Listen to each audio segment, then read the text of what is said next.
Apocalipse 1:19 é o texto básico para a série que estamos tratando nos domingos agora. Escreve, pois, as coisas que vistes, as que são e as que hão de acontecer depois dessas. Por isso que temos esse tema, Apocalipse, o que viste, o que é e que há de vir. Nós estamos falando até o capítulo 11 nesse primeiro semestre, e no capítulo 1 nós falamos sobre o que viste, o rei do reino. A descrição muito linda ali na visão de João, na ilha de Patmos, acerca de Jesus. No capítulo 2 e 3, vimos na semana passada as 7 igrejas da Ásia e a carta que foi escrita para cada uma dessas 7 igrejas.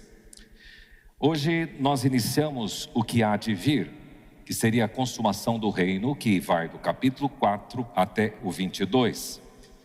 Claro que aqui nós vamos ter outras subdivisões, porque a consumação do reino, nós vamos hoje olhar uma ideia da soberania do reino, depois nós vamos trabalhar sobre os juízos do reino, o conflito do reino, e lá no final do livro de Apocalipse, no segundo semestre, o triunfo do reino.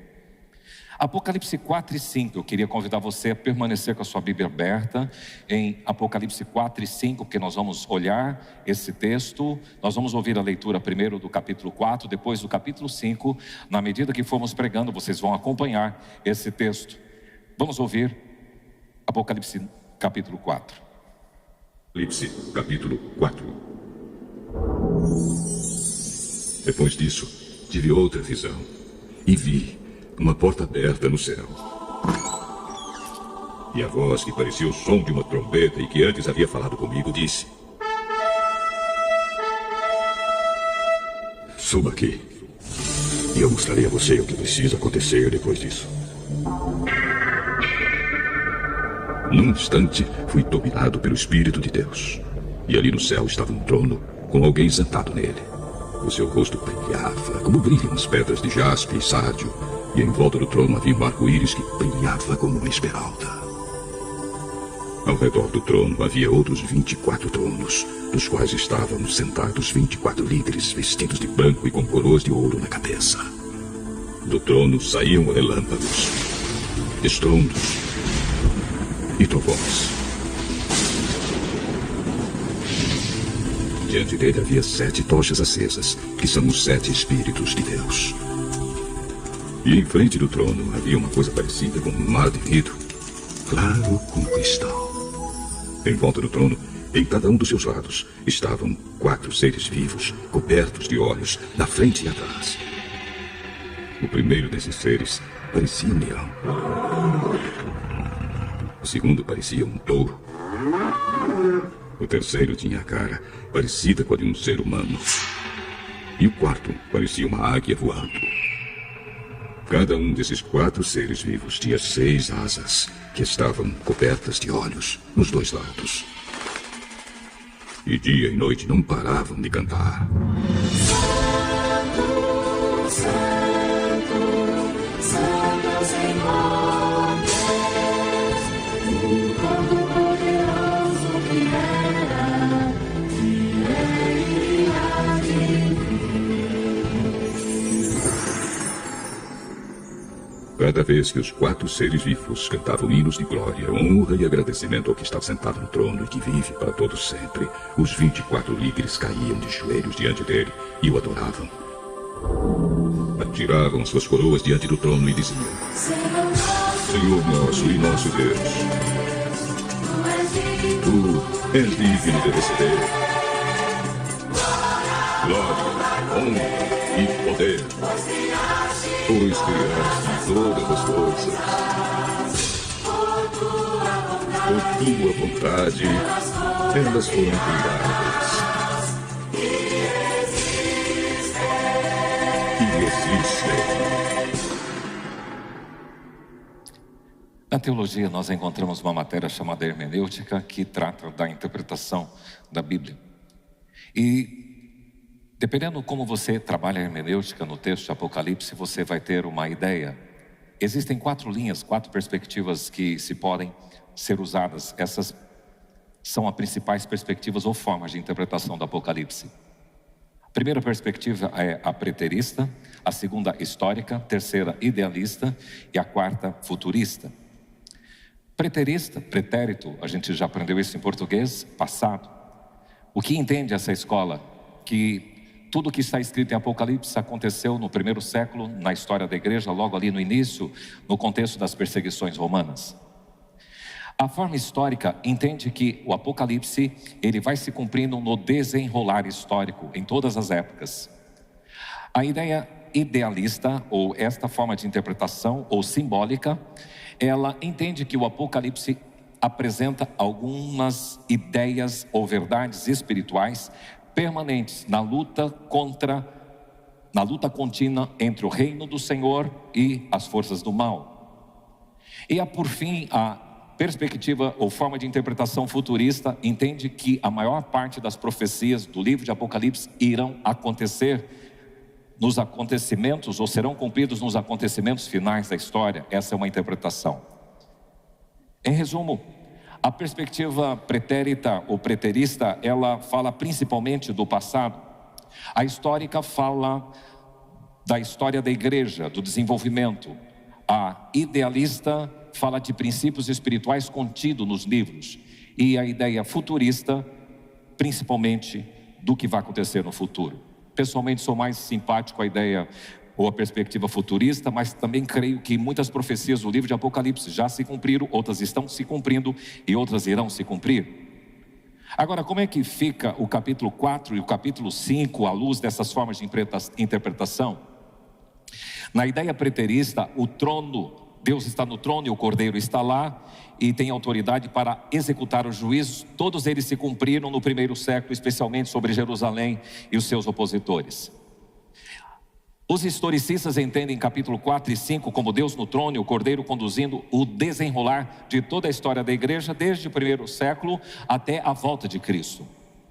A ideia idealista ou a forma idealista apresenta uma realidade espiritual que pode ser aplicada, Deus soberanamente reinando sobre o universo e Cristo o Senhor da história em todas as épocas, pura e simplesmente.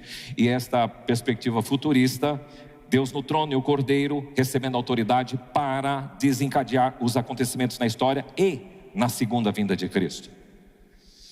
Mas todas essas interpretações, a preterista, a histórica, a idealista e a futurista, elas concordam em algumas coisas. Por exemplo, concordam que Deus é soberano e está no trono.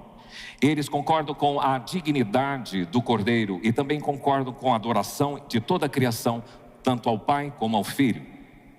O nosso tema é a soberania do reino e eu quero olhar com vocês aqui 5 elementos dentro dos 2 capítulos.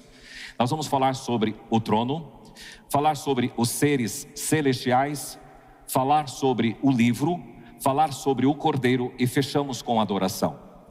São 5 pontos da nossa interpretação desses 2 capítulos e eu quero começar falando sobre o trono. O versículo 1, e aí eu quero que você acompanhe no texto bíblico, diz: depois destas coisas.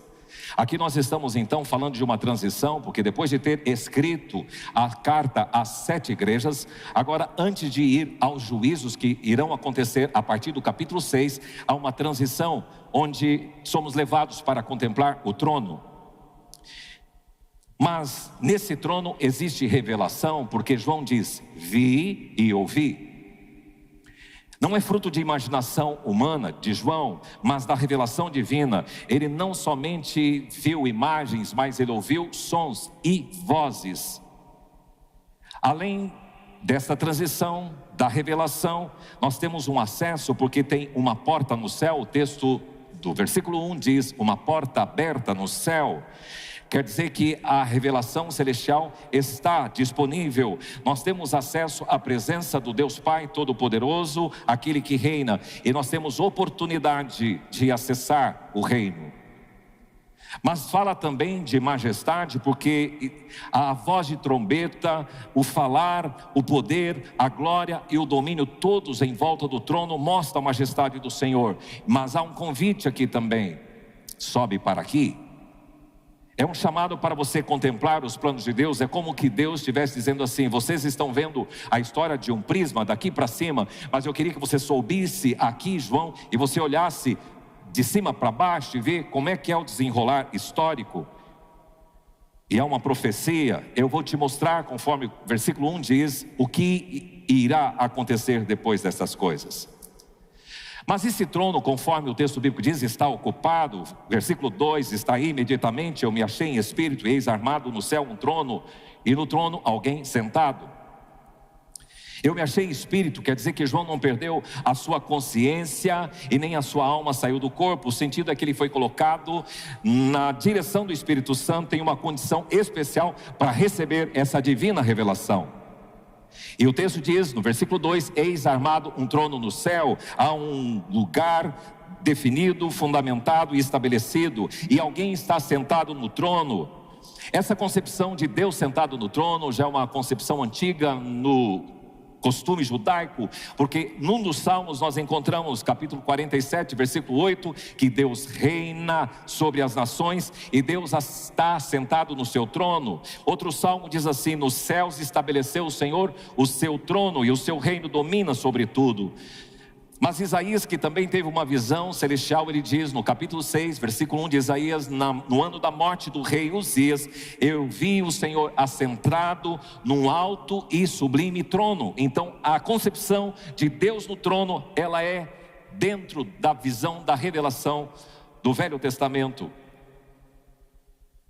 Nós temos aqui uma descrição deste que ocupa o trono, versículo 3: e esse que se acha sentado é semelhante no aspecto a pedra de jaspe e de sardônio, e ao redor do trono há um arco-íris semelhante no aspecto a esmeralda.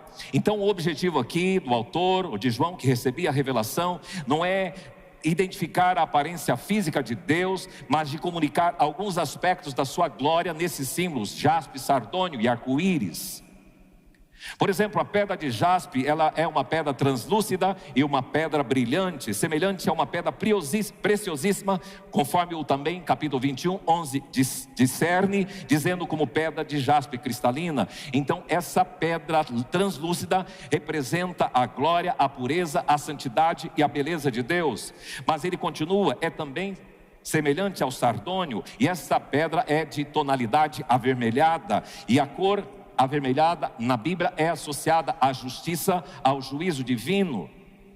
Então tanto o sardônio como o jaspe eram pedras utilizadas no peitoral do sumo sacerdote, que tinha 12 pedras. O sumo sacerdote tinha isso, e 2 delas eram o jaspe e o sardônio, representando essas 12 pedras a tribo de Israel. Mas a ideia que sugere nessa visão é que Deus mantém esta aliança com o seu povo. Mas também ele vê ao redor do trono há um arco-íris semelhante ao aspecto a esmeralda. E aqui a gente é remetido para Gênesis 6 ou Gênesis 9, onde Deus faz um pacto com Noé e estabelece o sinal no céu do arco-íris, dizendo que não vou mais destruir a humanidade com água. Então, após o juízo do dilúvio, Deus colocou o arco-íris como sinal de sua aliança, sinal da graça. Então percebam, na autoridade ou ao redor do trono nós temos a autoridade, mas também a misericórdia, o juízo, mas também a graça, a santidade, mas também fidelidade e aliança, representados aqui no sardônio, no jaspe e no arco-íris. Agora esse trono, além de estar ocupado, é um trono muito movimentado. Em volta do trono tem muitas coisas acontecendo. Há um grande movimento de seres celestiais, e nós vamos detalhar alguns deles ao redor do trono. Mas no versículo 5 ele diz: do trono sai relâmpago, vozes e trovões, e diante do trono ardem 7 tochas de fogo, que são os 7 Espíritos de Deus. Não sei se você já reparou, nos dias de tempestade, o trovão e como ele ecoa na terra. Vamos ouvir um pouco.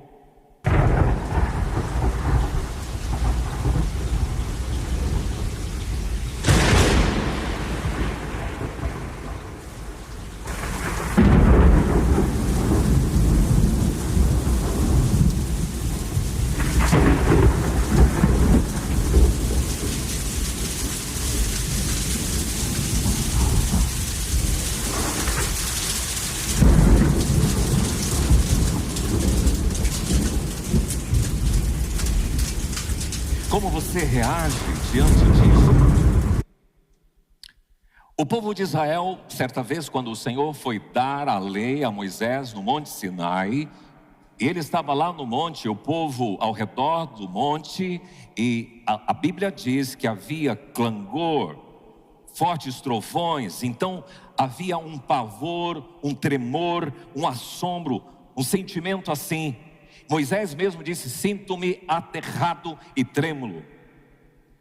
A ideia que nos traz desse movimento no trono é de temor reverente diante da grandeza, da glória e da majestade, poder do trono. Então o trono não é só um lugar de adoração, de reverência, mas o trono é um lugar de governo do Senhor sobre todo o universo. E o texto diz que diante do trono saíam ou tinham 7 tochas de fogo, que são os 7 Espíritos de Deus. O entendimento dos estudiosos é que não são 7 Espíritos diferentes, todavia é uma referência simbólica ao Espírito Santo, porque se você vai confirmar com as próprias Escrituras, lá em Isaías 11:1 diz que do tronco de Jessé sairá um rebento e das suas raízes um renovo. E agora diz: repousará sobre ele o Espírito do Senhor, o Espírito de sabedoria, o Espírito de entendimento, o Espírito de conselho, de fortaleza, de conhecimento e de temor. 7, para falar da completude, da plenitude do Senhor. Mas o texto continua no versículo 6, que há diante do trono como que um mar de vidro semelhante ao cristal. Não é um mar literalmente falando, mas o texto diz um como que, semelhante a. No mundo antigo, o mar sempre representou caos, perigo, instabilidade e forças indomáveis. Mas diante do trono, o mar está calmo, como um cristal, perfeitamente calmo. Esta é a descrição do trono. Mas um outro, segundo elemento, são os seres celestiais. E aqui nós vamos encontrar nos 2 capítulos algumas categorias: 24 anciãos, 4 seres viventes e anjos. Os 24 anciãos ao redor do trono, versículo 4 diz: há 24 tronos e assentados nele 24 anciãos, que participam do governo e participam da adoração. Eles não ocupam o trono principal, mas eles exercem uma posição de honra, uma posição de autoridade subordinada ao Rei dos Reis. Todas as vezes que falamos em trono, nós estamos fazendo uma associação com domínio, com autoridade e governo. Mas o texto descreve esses 24 anciãos com vestidos brancos, simbolizando então pureza, simbolizando santidade, vitória e justificação. E essas mesmas vestiduras brancas, são também declaradas aos filhos de Deus, que lavaram as suas vestiduras no sangue do Cordeiro, que detém vestiduras brancas. Mas ele diz também que esses têm coroas de ouro sobre suas cabeças. E é interessante que no livro de Apocalipse nós temos 2 palavras gregas utilizadas para definir coroa. Uma é Stéphanos e a outra é diadema. A Stéphanos é aquela coroa de vencedor, é uma coroa mais simples, mais transitória. Nas Olimpíadas eram utilizadas essas coroas. E aqui diz que essas Stéphanos eram de ouro. Mas a diadema é a coroa realeza, coroa de realeza, uma coroa que indica reino, autoridade e domínio. Os anciãos depositavam as suas estéfanos diante daquele que tinha o diadema, que tinha a coroa real. Quem são esses 24 anciãos? Existem aqui também 2 interpretações básicas. Primeiro, que elas representam, esses 24 anciãos representam todo o povo de Deus. Por quê? Haviam 12 tribos de Israel no Velho Testamento, e depois nós tivemos 12 apóstolos no Novo Testamento. 12 mais 12, 24, representando a totalidade do povo de Deus, tanto Israel como a igreja do Senhor Jesus Cristo. Mas uma segunda interpretação é de que eles são seres angelicais de alta posição. Alguns entendem que são uma ordem especial do céu e uma espécie de conselho celestial ao redor do trono. Mas ele descreve também que existem 4 seres viventes no meio do trono, versículo 6. E à volta do trono 4 seres viventes cheios de olhos por diante e por detrás. E uma face é de leão, outra é de novilho, outra de homem e outra de águia. Tendo cada um deles, versículo 8, 6 asas, cheios de olhos, e não tem descanso nem de dia e de noite, e vivem a proclamar: santo, santo, santo é o Senhor Deus, o Todo-Poderoso, aquele que era e que há de vir. Aqui as pessoas entendem de 3 formas. Primeira forma, seres reais descritos por uma linguagem simbólica. Na verdade, existem esses 4 seres, Mas João utiliza imagens simbólicas para descrever o que viu, porque não possui literalmente um rosto de leão, de novilho, de homem e de águia. São características que comunicam verdades espirituais. Esta é uma forma de interpretar. Mas outra classe de interpretação diz que eles são literalmente querubins e serafins celestiais. São efetivamente seres angelicais da mais alta ordem, semelhantes àquilo que o profeta Ezequiel no capítulo 1, capítulo 10, ele enxergou, e aquilo que também em Isaías 6 se declara. Na verdade, então, seriam descrições próximas da realidade celestial a que João utilizou. E uma terceira interpretação é de que esses 4 seres viventes, eles representam a criação adorando ao Deus Todo-Poderoso. O leão representando os animais selvagens, o novilho, os animais domésticos, o homem representando a humanidade e a águia, todas as aves. Agora é descrito que esses 4 seres viventes, eles estão cheios de olhos, diante, de trás. Significa então aqui uma ideia simbólica de conhecimento, de vigilância, de discernimento. E cada um deles tinha 6 asas. O texto de Isaías decodifica isso quando ele diz: serafins estavam por cima dele, cada um tinha 6 asas, com 2 cobria o rosto, com 2 cobria os pés e com 2 voavam. E eles participam da execução dos planos divinos e proclamam continuamente e incansavelmente a santidade de Deus. E esses 4 seres viventes conduzem à adoração celestial. Nós temos então os 24 anciãos, os 4 seres viventes, e aí a gente tem os anjos. O texto, versículo 2 do capítulo 5 diz: vi também um anjo forte. Seria um anjo do alto escalão, de grande poder e autoridade.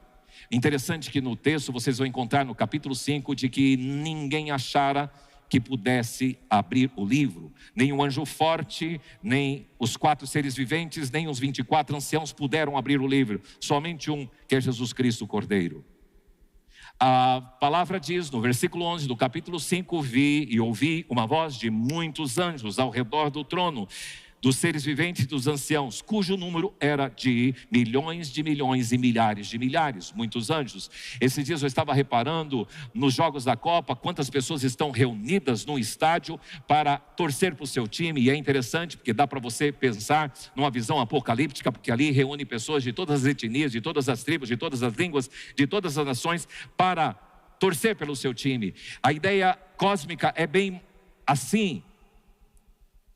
Esses anjos são incontáveis e eles cercam o trono e eles participam da adoração ao Cordeiro, e toda a corte celestial orientada está em torno do trono. Os 4 seres viventes, os 24 anciãos e os anjos. Nós estamos falando da soberania do reino, falamos do trono, falamos dos seres viventes celestiais. Agora nós queremos falar dos livros.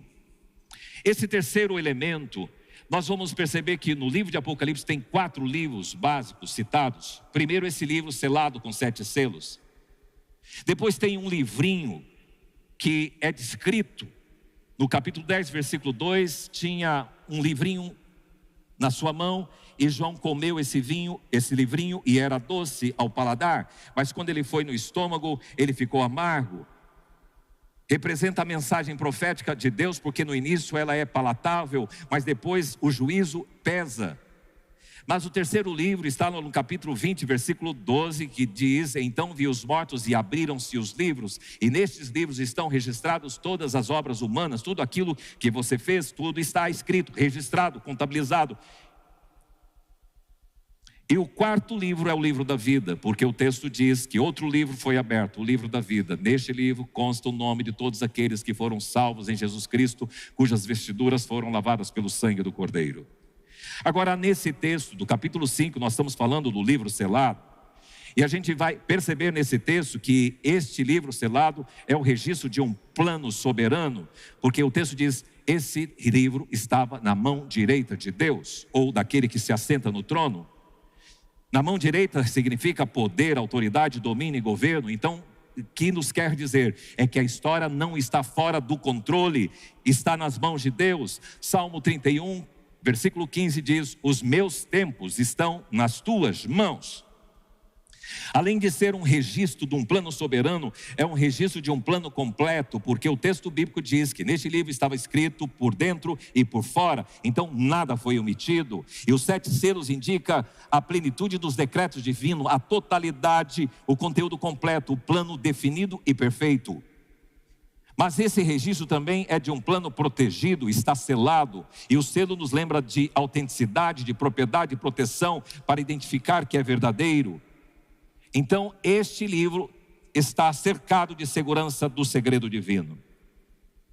Agora, quando João tem essa visão dos 4 seres viventes, dos 24 anciãos de anjos e do livro na mão direita, e depois chega o anjo forte que proclama em grande voz, dizendo: quem é digno de abrir o livro e lhe desatar os selos?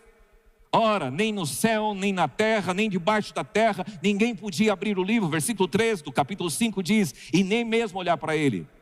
João, quando ouve isto, qual foi a reação dele? E o texto bíblico diz no versículo 4: eu chorava muito, porque ninguém foi achado digno de abrir o livro, nem mesmo de olhar para ele. Chorava muito, era uma lamentação profunda, uma imensa tristeza, uma angústia diante da incapacidade humana. Então o ancião diz: calma, João, não chores, eis que o leão da tribo de Judá, a raiz de Davi, venceu para abrir o livro e os seus 7 selos. A partir daí, vamos ter uma grande virada, do choro para a adoração. Existe um plano reservado, um plano completo, um plano preservado. Alguém é digno de abri-lo. Os homens não podiam abrir, os seres viventes também, os anciãos também, os sacerdotes e os anjos também não. Mas o ancião diz: o cordeiro sim. Esse é o nosso 4º elemento. E aqui passamos a descrever o cordeiro. Versículo 5 do capítulo 5. Não chores, ele venceu para abrir o livro e os seus 7 selos. Jesus aqui é apresentado como o leão da tribo de Judá e como o rebento de Jessé, a raiz de Davi. E cordeiro. Quais são as razões pelas quais Cristo é digno de abrir o livro? Algumas delas. Primeiro, porque ele é o leão da tribo de Judá. Esse cordeiro, ele tem identidade, pedigree, ele é o rei prometido, ele é o Messias esperado, ele é o Messias profetizado nas escrituras, ele tem história e ele cumpre. Segundo, porque ele é a raiz de Davi, ele tem autoridade messiânica, ele é descendente da realeza, ele é descendente de Davi e ele é herdeiro do trono. Mas outra aplicação é porque ele venceu, através da sua obra redentora na cruz, ele venceu, ele ressuscitou e ele foi exaltado. Ele veio, cumpriu a sua missão, encarnou, tornou-se carne, desenvolveu o seu ministério, foi morto, ressuscitou e foi exaltado. E o texto de Filipenses diz que o Pai o colocou no mais alto lugar, e para que sobre o seu nome todo joelho se dobre e reconheça que Cristo é o Senhor. O leão venceu, tornando-se o cordeiro. Uma coisa curiosa é que no versículo 6 diz: olha, eis o leão. E quando João olha, ele vê o cordeiro. Parece-nos que é importante você entender que o leão parece juízo, mas o cordeiro parece a graça. O poder, a justiça e o juízo no leão, a graça, a misericórdia, o amor demonstrado na cruz no cordeiro que foi morto. De repente, no versículo 6, vi no meio do trono dos 4 seres viventes e entre os anciãos de pé um cordeiro como tendo sido morto. Então ele aparece ali no trono. Veio, pois, esse cordeiro, tomou o livro da mão daquele que estava sentado no trono. E ele então vai receber louvor, tal como aquele que está sentado no trono, o cordeiro também é adorado. Ele recebe louvor. Versículo 9 aí do capítulo 5 diz: entoava um novo cântico dizendo: digno és de tomar o livro e de abrir-lhes os selos, porque foste morto e com o teu sangue compraste para Deus os que procedem de toda a tribo, de toda a língua, de toda a raça, de toda a nação, e para o nosso Deus os constituísse reino e sacerdotes, e reinarão sobre a terra. E ele passa então a descrever como era esse cordeiro. Um cordeiro tinha 7 chifres, 7 olhos, que são 7 Espíritos de Deus. João aqui não está descrevendo a aparência física de Jesus, porque ele veio como homem, mas ele está usando símbolos para revelar quem Cristo é. Tinha 7 chifres para designar o poder, a força, a autoridade. Novamente, 7, plenitude e completude. Chifre, poder e autoridade perfeita, poder absoluto. 7 olhos também, porque deriva do conhecimento perfeito e da aplicação da visão completa. Os olhos sempre simbolizam conhecimento, vigilância, perspicácia, discernimento. Nada escapa ao olhar do Cordeiro. Ele conhece a igreja, ele conhece as nações, ele conhece a história, ele conhece você, ele conhece o coração humano. Ele tinha os 7 Espíritos de Deus enviados por toda a terra, porque a Bíblia diz que os olhos do Senhor estão sobre toda a terra, percorrem sobre toda a terra a contemplar maus e bons. Este é o Cordeiro descrito em Apocalipse 5. E partimos para o 5º e último elemento, a adoração. A adoração vai representar a soberania celebrada. O livro, a soberania decretada. Nós temos muito sobre adoração nesses 2 capítulos 4 e 5, tanto dos 4 seres viventes, tanto quanto dos 24 anciãos, como dos milhões e milhões e milhares de anjos. Esses 4 seres viventes prestam adoração. Versículo 8 do capítulo 4. Eles declaram: Santo, Santo é o Senhor Deus, o Todo-Poderoso, aquele que era e que há de vir. A ênfase destes é na adoração à santidade de Deus, ao poder e à eternidade do Deus Todo-Poderoso. Eles também davam glória, honra e ações de graça. Versículo 9 do capítulo 4, eles deram glória, honra e ações de graça. Glória, reconhecimento da grandeza, da majestade, do senhorio e da excelência de Deus. Reconhecimento de quem Deus é. Quando se fala em honra, atribuição de valor, de dignidade e reverência. A relação é com a posição que Deus ocupa. E ações de graça é a gratidão pelas obras que Deus realizou, por todas elas, por tudo aquilo que Ele faz. Uma coisa linda é que esses 4 seres viventes vão concordar com a criação que vai adorar. Nós vamos ver daqui a pouco. A criação adora a Deus, e quando ela presta adoração àquele que está sentado no trono e ao Cordeiro, seja o louvor, a honra, a glória e o domínio pelos séculos dos séculos. E esses 4 seres viventes dizem amém. Eles confirmam, está isso no versículo 14 do capítulo 5. Eles respondem amém, a criação que adora ao Senhor. Agora, além da adoração dos 4 seres viventes, o texto fala da adoração de 24 anciãos. Versículo 11 do capítulo 4, eles declaram: Tu és digno, Senhor Deus nosso, de receber a glória, a honra, o poder, porque todas as coisas tu criaste, para teu gozo tu fizeste, por causa da tua vontade elas vieram a existir. Eles declaram que Deus é digno, Ele é o centro da adoração. Eles declaram que Deus é o Criador, porque Ele criou todas as coisas. Eles declaram que Deus é soberano em sua vontade, tudo fizeste de acordo com a sua vontade. E eles se prostram diante do trono, num gesto de submissão, de sujeição, de reverência e dependência.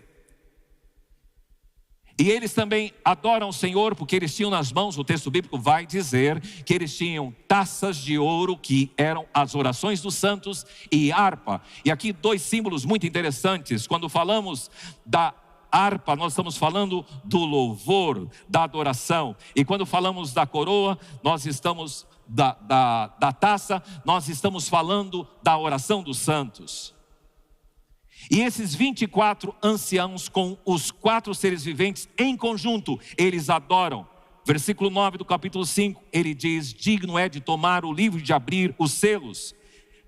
Quem declarou isso foram os 4 seres viventes e os 24 anciãos. E se prostram diante do Cordeiro e apresentam as harpas, o louvor, a celebração e a adoração. E a ênfase aqui não é uma música instrumental no céu, mas a alegria da redenção. E se apresentam com essas taças de incenso que são cheias das orações dos santos. E as orações que você faz chegam até o trono de Deus e estão coletadas nessas taças. As suas orações são lembradas no trono de Deus, e elas comprovam que o Senhor não ignora o sofrimento, a dor e toda a tua intercessão. E o texto no versículo 9 diz que eles entoavam um novo cântico. A ênfase da adoração aqui já não é a eternidade, a santidade e a majestade de Deus, mas é a redenção que Cristo realizou. Da criação, eles vão para a adoração da redenção. É uma adoração fundamentada num fato histórico. Cristo morreu, derramou seu sangue e comprou um povo para Deus. E esse alcance da redenção é universal, porque o texto diz toda tribo, toda língua, todo povo e toda nação.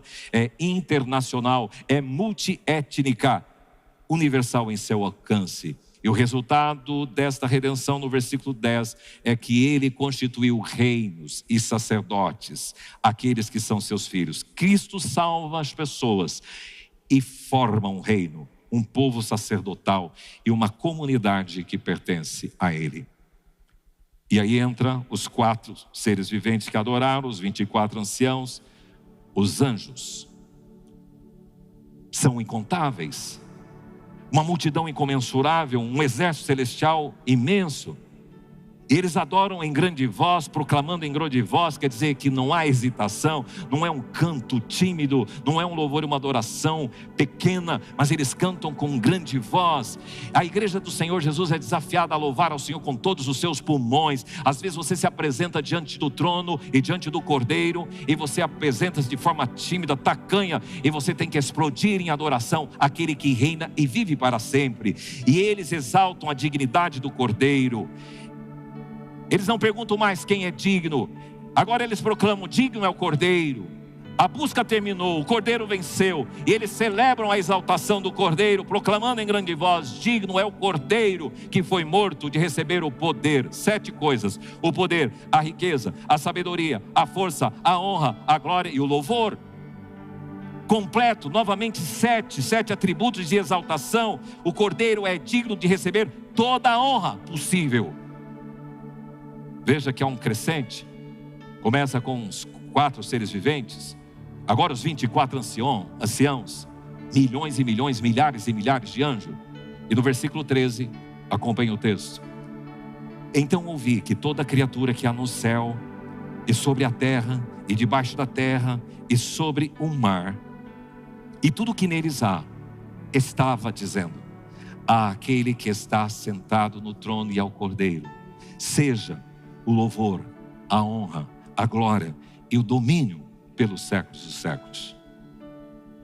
Quem fazia isso? Toda a criação, nos céus, na terra, debaixo da terra e nos mares. Dá para você compreender isso, os pássaros louvando ao Senhor? Dá para você entender isso, os animais adorando ao Senhor? Toda a criação. As árvores baterão palmas, um texto profético diz isso, exaltando o Deus soberano que está sentado no trono e o Cordeiro. O destino final da criação de Deus é a adoração. Toda a criação vai reconhecer o governo divino, o céu, a terra, debaixo da terra e o mar. A adoração é referente ao domínio universal de Deus e do Cordeiro. Àquele que está sentado no trono e ao Cordeiro seja o louvor. Tanto o Pai como o Cordeiro recebem a mesma adoração. Um dos textos fantásticos para falar da divindade de Jesus. Louvor, grandeza de Deus, honra, valor e dignidade do Senhor, glória, majestade, domínio, governo e autoridade. Queridos, quanta majestade nesse texto, quanta glória, que soberania e que poder envoltos nessa cena do trono, dos seres celestiais, do livro, do Cordeiro e da adoração. Que visão maravilhosa que João teve. Essa é a soberania do reino celestial. Mas acompanhe comigo.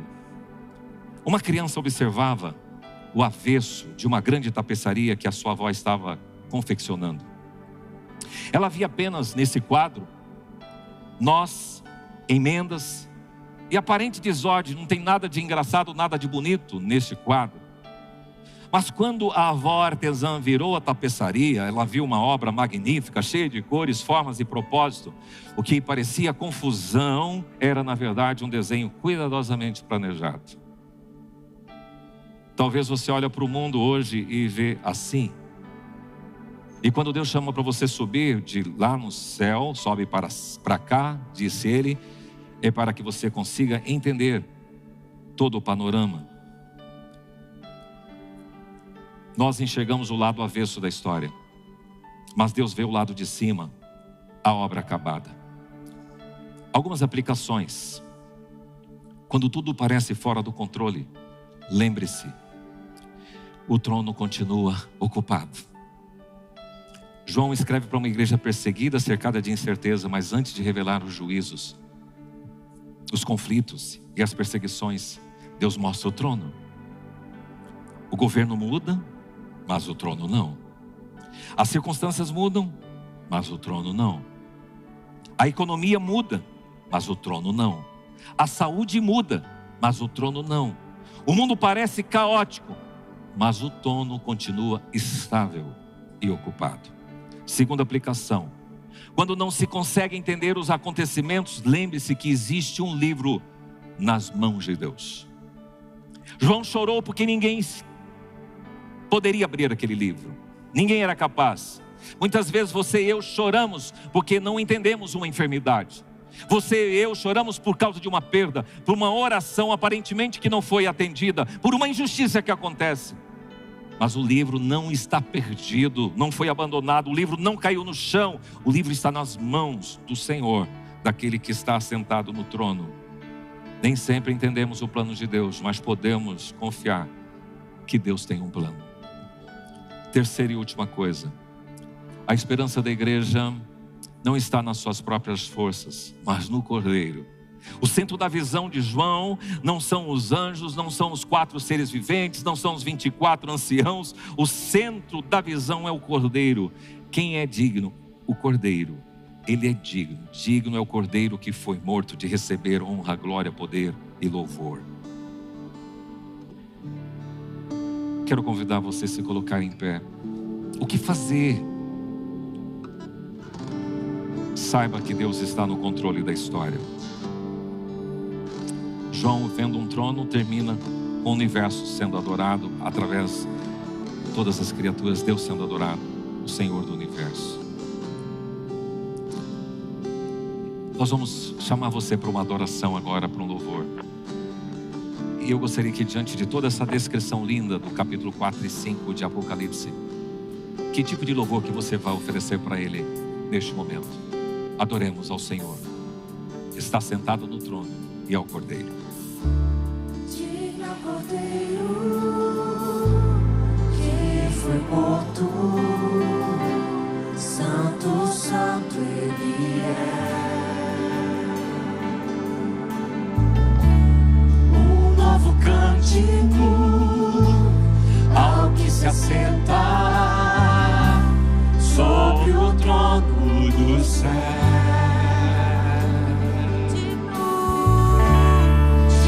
Cordeiro que foi morto, santo, santo Ele é. Há um novo cântico ao que se assenta sobre o trono do céu. Santo, santo, santo, Todo-Poderoso, que era e há de vir. Com a criação eu canto louvores ao Rei dos Reis. És tudo para mim e eu te adorarei.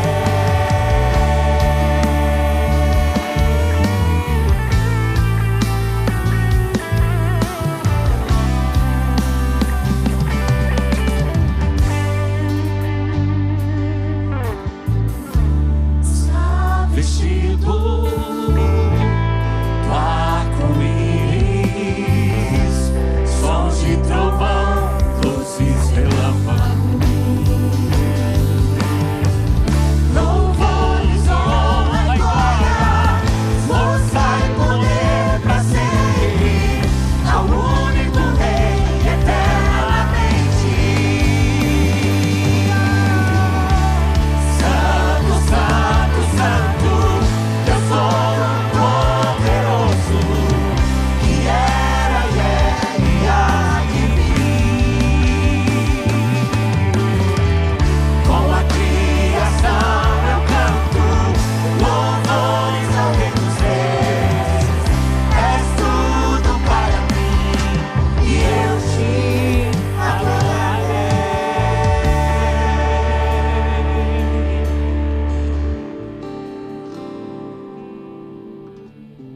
Seja exaltado o teu nome. Tu que estás assentado no trono e ao Cordeiro, seja o louvor, seja a adoração. Nós aguardamos, Senhor, esse desenrolar profético, em que o dia toda a criação te exaltará. Queremos estar incluídos nisto, louvando com toda a força do nosso ser aquele que tem o livro nas mãos, o domínio da história, que reina poderosamente, que detém a autoridade, o poder e a glória para sempre. Ao Senhor seja toda a honra, todo louvor, toda a glória, todo o domínio, para sempre. Amém.